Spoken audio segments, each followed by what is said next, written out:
Iran और Israel के दरमियान हालिया जंग में इसराइल अपने इस वक्त आखिरी जो सांसें ले रहा है। इसराइल की तबाही आइंदा चंद रोज़ में दुनिया देखेगी। इसराइल में जहाँ पे जानी नुकसान हो रहा है, बिल्डिंग तबाह हो रही हैं, वहीं पे मालियाती नुकसान भी रोज़ाना की बुनियाद पे अरबों डॉलर में पहुँच चुका है। ये वो टॉपिक्स हैं जिसके ऊपर आज हम बात करेंगे। मेरा नाम है इरफान मलिक और आप देख रहे हैं 24 न्यूज़ का डिजिटल प्लेटफॉर्म। ईरान और अमेरिका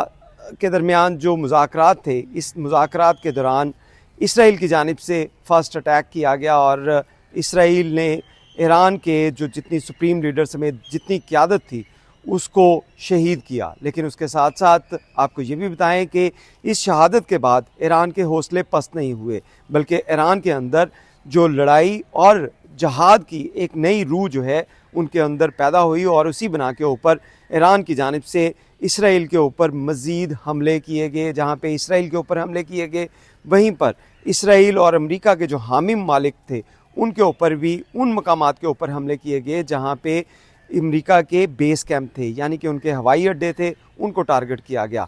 इन टारगेट्स के बाद हालात इस कदर कशीदा हो चुके हैं कि ईरान के ऊपर जहाँ पे रोज़ाना की बुनियाद के ऊपर कार्रवाइयाँ की जा रही हैं, ईरान की जानिब से जितने इंटरसेप्टर्स और ईरान की जानिब से जितने ड्रोन और मिसाइल अटैक किए जा रहे हैं इसराइल के ऊपर, उसके बाद इसराइल के अंदर तबाही के मनाजर हर सोशल मीडिया प्लेटफॉर्म और उसके साथ साथ जो अरब मीडिया है उसके ऊपर उनको नशर किया जा रहा है।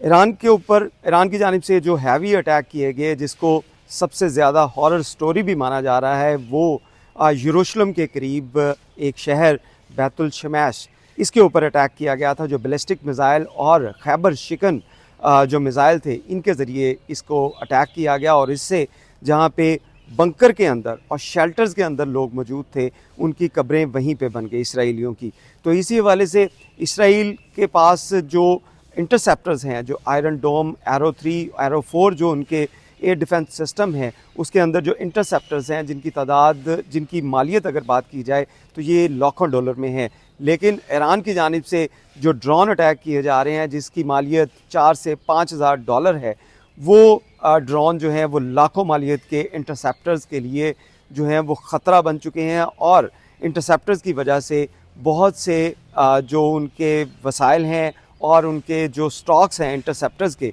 इसराइल के, वो ख़त्म होते जा रहे हैं। तो इसी वाले से जो दिफाई तज्ज़िया नगार हैं उनकी जानिब से ये बताया जा रहा है कि इसी तरह अगर ईरान की जानिब से जो लो कॉस्ट अटैक किए गए और इंटरसेप्टर्स, जो महंगे तरीन इंटरसेप्टर्स और मिसाइल्स हैं, अगर इनका इस्तेमाल किया जाता रहा तो एक हफ़्ते के अंदर जो इसराइल के पास तमाम जो इंटरसेप्टर्स हैं उनकी तादाद ख़त्म हो जाएगी और उसके बाद जो बिल्कुल एक्सपोज हो जाएगा इसराइल, और उसको किसी भी मिसाइल से, किसी भी ड्रोन से टारगेट करना इजी होगा, क्योंकि उसको रोकने वाले, उन ड्रोन और उन मिसाइलों को रोकने वाले इंटरसेप्टर्स जो हैं उनकी तादाद ख़त्म हो चुकी होगी। तो इस हवाले से जो दिफाई तज्ज़िया नगार हैं उनकी जानिब से यही बताया जा रहा है कि अगर ईरान और इसराइल की जंग अगर कई रोज़ और गुज़रती है, 2 से 3 हफ़्ते अगर इसमें गुज़रते हैं, तो इसके बाद इसराइल के लिए ये अलार्मिंग सिचुएशन होगी और इसराइल जो है वो सफ़ा हस्ती से मिट भी सकता है। गुज़िश्ता रोज़ अमरीकी और इसराइली जो दिफाई तज्ज़िया निगार थे और उसके साथ साथ जो उनके हुक्काम थे, उनकी जानिब से ये बताया गया था कि ईरान के ऊपर जिस तरह बमबारी की जा रही है, ईरान के 300 से ज़ायद जो मिसाइल लॉन्चर्स हैं उनको ख़त्म किया जा चुका है और इसी वजह से 90% के करीब जो है वो जो मिसाइल जो हमले थे उनके अंदर कमी रूनमा हुई है। और लेकिन दूसरी जानिब अब्बास अरागची जो ईरान के वज़ीर ख़ारजा हैं, उनकी जानिब से ये बयान दिया गया था कि ये जंग जो है वो अब जल्दी ख़त्म होने वाली नहीं है, क्योंकि ईरानियों के अंदर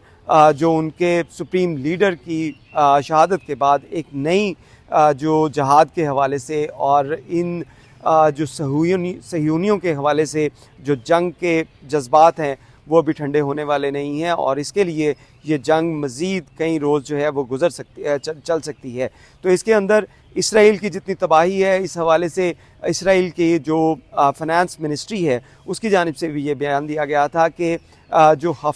एक हफ़्ते के अंदर 3 बिलियन डॉलर जो हैं, 3 अरब डॉलर का खसारा इसराइल को इस वक्त देखने को आ रहा है, क्योंकि इसराइल की जानिब से जो सिक्योरिटी के लिए तमाम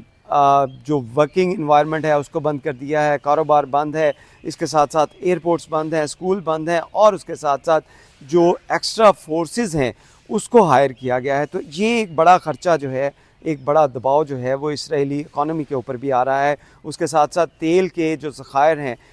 वो भी ख़त्म होते जा रहे हैं और ईरान की जानिब से अब नए हरमज़ जो है इसको जैसे बंद किया जा रहा है, जिसके बाद 20% पूरी दुनिया का जो तेल का ये रास्ता है इसको अगर ये बंद मुकम्मल तौर पे कर दिया गया है मज़ीद कुछ हफ्तों के लिए, तो इसके बाद जो तेल की प्राइस है वो पूरी दुनिया में हाइक हो जाएगी, बहुत ऊपर जाएगी। तो इसके लिए जहाँ पे इकॉनमी का एक बहुत बड़ा जो सेटबैक आने वाला है इसराइल के लिए, वहीं पे उनके इंटरसेप्टर्स भी ख़त्म होते जा रहे हैं और यही वजह है कि दिफाई तज्ज़िया निगार और उसके साथ साथ अमरीकी सेनेट के अंदर और अमरीकी जो जर्नैल हैं, रिटायर्ड फ़ौजी हैं, उनकी जानिब से ये भी कहा गया है कि ये जंग इसराइल की अमरीका लड़ रहा है, तो इससे अमरीका को दूर होना पड़ेगा। और अब यही उम्मीद की जा रही है कि अगर अमरीका इससे जो है वो अपना हाथ उठाता है तो उसके बाद इसराइल आइंदा अगर ये जंग तवील होती है तो इसके बाद उसको काफ़ी इबरतनाक सज़ा मिल सकती है। बहुत शुक्रिया।